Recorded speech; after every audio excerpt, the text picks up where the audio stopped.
खबर जो कभी बताती है सच तो कभी कराती है एहसास। खबर जो है कुछ खास। खबर ही तो है जो कभी बनती है राजनीति से तो कभी व्यापार से, कभी आती है खेल से तो कभी मनोरंजन से, कभी खुशी से तो कभी गम से। हाँ, खबर ही तो है। खबर थमती नहीं और ना ही थमेंगे हम, क्योंकि हम हैं जन टीवी, जन जन की आवाज।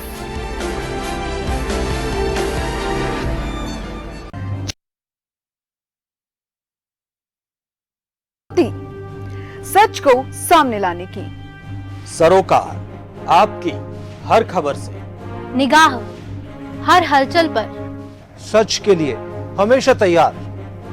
प्रण खबर सबसे पहले देने का, कसौटी पर खरी हर खबर, सामना हर झूठ का, संघर्ष जनता के मुद्दों का, खबर आपकी जिंदगी से जुड़ी, विश्वास आपका हम पर। जन टीवी, जन जन की आवाज।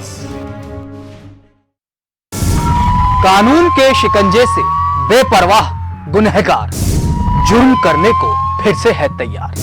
रात के सन्नाटे को चीरती इन मासूम चीखों में छिपा है जुर्म का कोई गहरा राज। हम बारीकी से करते हैं पर्दाफाश ताकि आपको कर सकें खबरदार। क्राइम रिपोर्ट शनिवार रात 8:30 बजे।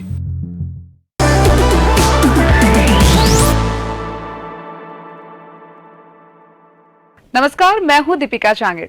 हमारी खास पेशकश जन विशेष में आप सभी का स्वागत है। जयपुर हर मायने में कुछ खास है। यहाँ चाहे कला और संस्कृति की बात करें या हेरिटेज और एजुकेशन की, ये हमेशा सबको अपनी तरफ खींचता रहा है।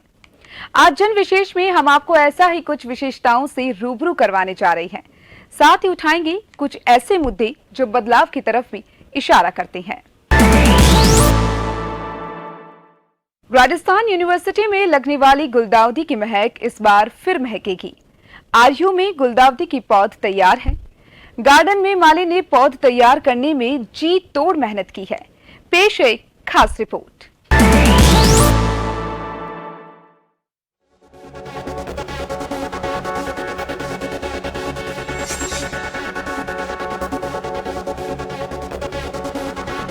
साल 1986 से लगती आ रही गुलदाउदी इस बार भी महकेगी।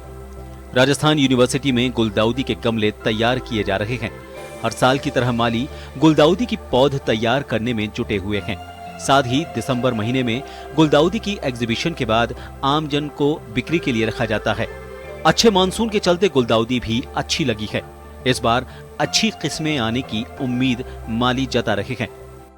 4000 गुलदाउदी लगा चुके और बढ़िया सबका और वेराइटी भी खूब सही में और 4 कम से कम 4-1,000 लगा चुके। क्या तैयारी चल रही है? बात तो ये फलडा गाड़ दिया था, बस कोई नहीं जाने, फिर नानी खोरिया कोई काम था तो गुरुवाई खोरिया को।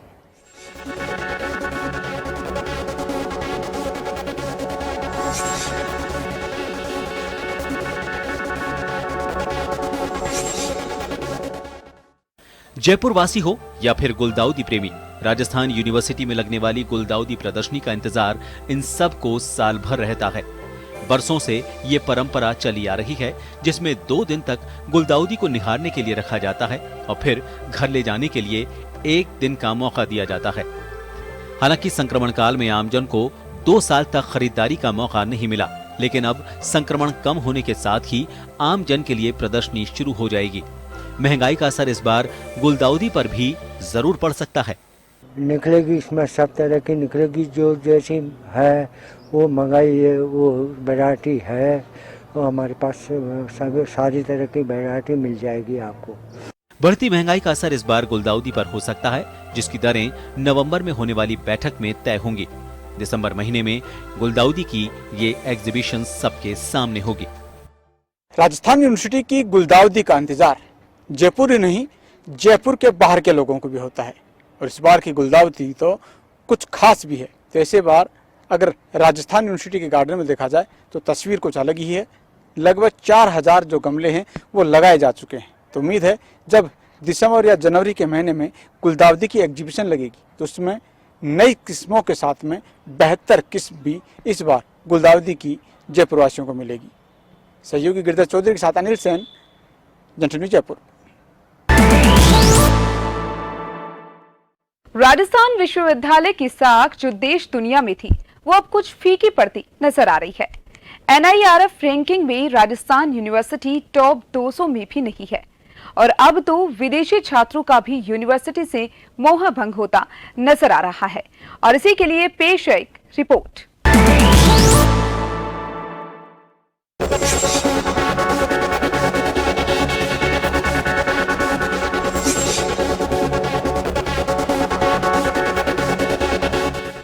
राजस्थान यूनिवर्सिटी गिनी चुनी यूनिवर्सिटीज में शुमार हुआ करती थी। वो दौर अलग था, लेकिन अब स्थितियां कुछ बदल सी गई है। यूनिवर्सिटी अब ना तो NIRF 200 रैंकिंग में जगह बना पाई और ना ही विदेशी धरती पर स्टूडेंट के बीच क्रेज रख पाई है। यही वजह है कि इस बार 7 समुद्र पार से आने वाले स्टूडेंट की एंट्री तक नहीं हुई है।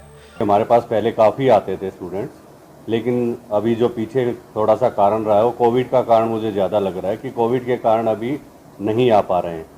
लेकिन उसके बावजूद भी जैसे हमारे कुछ प्रोसेस में बताए गए हैं कि शायद अफ़गानिस्तान के कुछ स्टूडेंट्स हैं जिनको CSIR ने स्पॉन्सर किया है और उनमें से शायद 17 में से 3 को क्लियरेंस मिल रही है, तो उनका एडमिशन लगभग तय है और हम और ज़्यादा कोशिश करेंगे।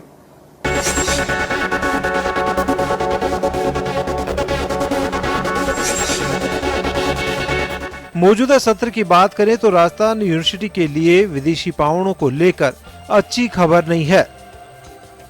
अब तक किसी भी नए विदेशी विद्यार्थियों ने विश्वविद्यालय में प्रवेश नहीं लिया है, जिसका सबसे बड़ा कारण विश्वविद्यालय में विदेशी विद्यार्थियों को इंफ्रास्ट्रक्चर नहीं मिलना और एडमिशन के लिए अपनाई जाने वाली जटिल प्रक्रिया को बताया जा रहा है।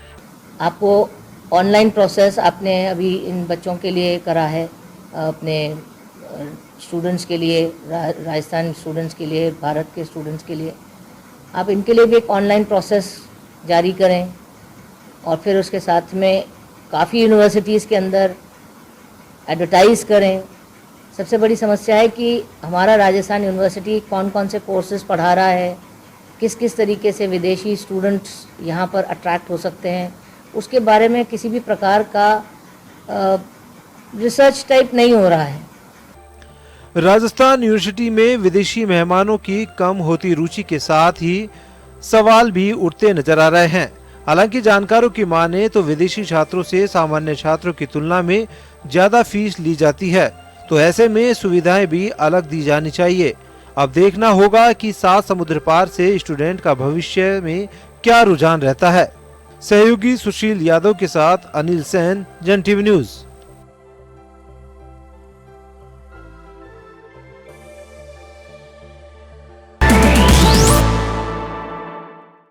जयपुर हेरिटेज नगर निगम बोर्ड के गठन को भले ही 1.5 साल से ज्यादा समय हो चुका हो, लेकिन आज तक संचालन समितियों के गठन नहीं हो पाया है। चेयरमैनशिप का सपना देख रहे निर्दलीय पार्षदों से लेकर कांग्रेसी पार्षद तक मोर्चा खोल चुके हैं, लेकिन उन्हें आश्वासन के सिवा और कुछ नहीं मिला। देखिए ये रिपोर्ट।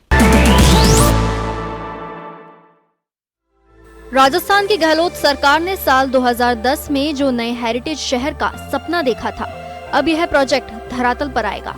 JDA आगरा रोड के दक्षिण में रिंग रोड के बीच न्यू हेरिटेज सिटी बसाने जा रहा है।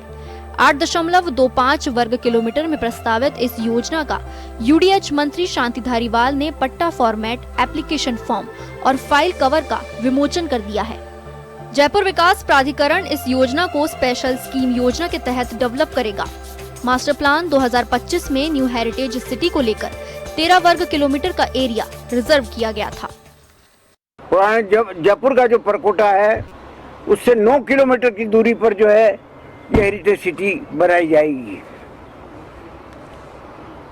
उपयोग इसका जो है वो मिश्रित होगा, ऊपर मकान नीचे दुकान। मुख्य सड़कें 18 मीटर से लेकर के 36 मीटर तक की चौड़ाई की होंगी। इसमें इस योजना में 60% हिस्सा पब्लिक यूज के लिए होगा और 40% हिस्सा पार्किंग, सड़क और पार्क के लिए रिजर्व रखा गया है। इस योजना में 120 फीट चौड़ी सड़कें विकसित की जाएंगी। निजी विकासकर्ता के साथ मिलकर जेडीए इस स्कीम को डेवलप करेगा। जयपुर के पुराने परकोटे शैली के एलिमेंट्स और नगर नियोजन पद्धति का समावेश करते हुए इस योजना को विकसित किया जाएगा। इस नए शहर वॉल सिटी की तरह ही 9 दरवाजे, 9 ही चौकड़ियां, 9 ही चौपड़ के साथ साथ बिल्डिंग के बाहर बरामदे भी विकसित किए जाएंगे। 9 चौकड़ियां, 9 चौपड़, 9 दरवाजे, 4 किलोमीटर के चौड़े दरवाजे, बरामदों की साइज 4 किलोमीटर 4 मीटर होगी। और मिश्रित भू उपयोग बताया मैंने आपको, जैसे 36 मीटर रोड पर जो है ये मिश्रित भू उपयोग दिया जाएगा। दरअसल ऐतिहासिक जयपुर में 6.8 स्क्वायर किलोमीटर एरिया में बसे परकोटे में करीब 6 लाख की आबादी रहती है। जयपुर का निर्माण करीब 300 साल पहले किया गया था। अब इसी तर्ज पर हेरिटेज कॉन्सेप्ट को लेते हुए मॉडर्न टेक्नोलॉजी को अपना नई हेरिटेज सिटी विकसित किए जाने की प्लानिंग है। ब्यूरो रिपोर्ट, जन टीवी।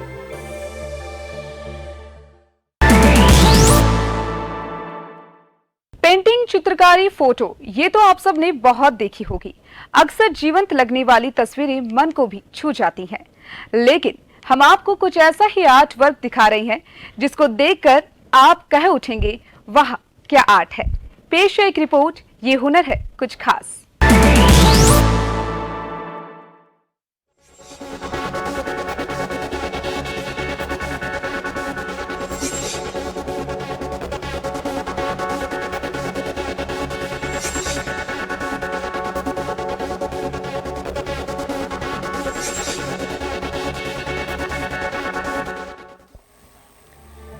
यदि आप आर्ट लवर हैं और कला और कलाकृतियों को पसंद करते हैं तो ये खबर आपके लिए खास हो सकती है।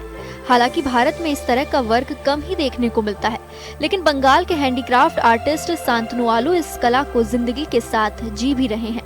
शांतनु बताते हैं कि वो फाइन आर्ट के स्टूडेंट्स रहे हैं, जिसके बाद वुडन आर्ट में कदम रखा और अब देवी देवताओं से लेकर सजावटी और मैसेज देने वाली तस्वीरें बना रहे हैं। वुडन आर्ट की इन तस्वीरों पर कलर और पेंटिंग नहीं की गई है। यह सब लकड़ियों के कलर ही हैं, जिसको अलग अलग देशों से जुटाया जाता है। इस आर्ट की क्या है खासियत, खुद शांतनु आलू बता रहे हैं। इसमें स्पेशली जो बात है, जो वुड हम यूज़ करती है वो रियल है, नेचुरल है। उसके ऊपर कोई भी हम कलर पॉलिश नहीं करते हम। जैसे हम आपको एक मैं दिखा रहा हूँ, ये जो पर्पल कलर की आप वुड देख रहे हो, ये साउथ अफ्रीका से कलेक्शन होती है। पिंक वुड है, रेड जो है पैडहॉक अंडमान या मलेशिया का, yellow jackfruit, white New Zealand pine और ब्राउन मार्गोसा। सारे डिफरेंस वुड को हम कलेक्शन करके प्रोसेसिंग करके बनाता हूँ। पहले वुडन को कलेक्शन करने के बाद उसको सीजनिंग करता हूँ, करने के बाद उसके ऊपर ड्राइंग करता हूँ, ब्लॉक बनाता हूँ, पजल्स ऐसा, उसको पेस्टिंग करने के बाद सैंड पेपर से घुस के पूरा आइटम को हम तैयार करता हूँ।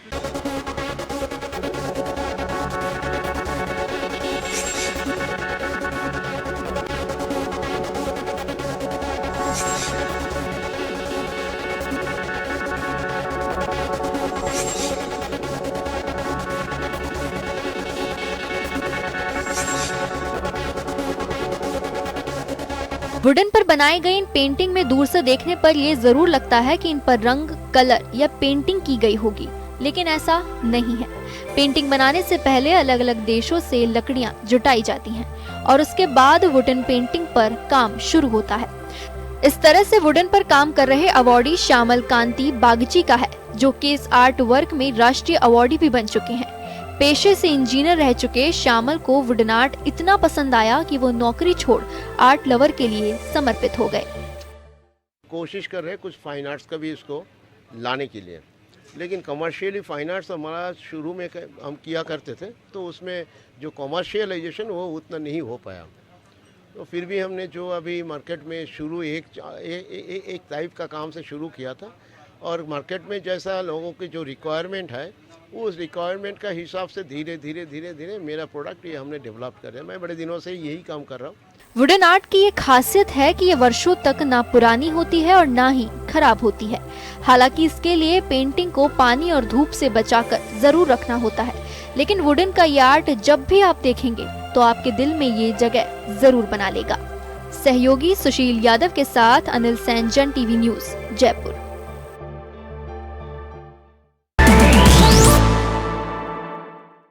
एक छोटे से ब्रेक के लिए यहाँ रुकेंगे। ब्रेक के बाद आपको बताएंगे कि दिल में अगर जज्बा हो तो उम्मीदों की उड़ान कितनी ऊंची हो सकती है।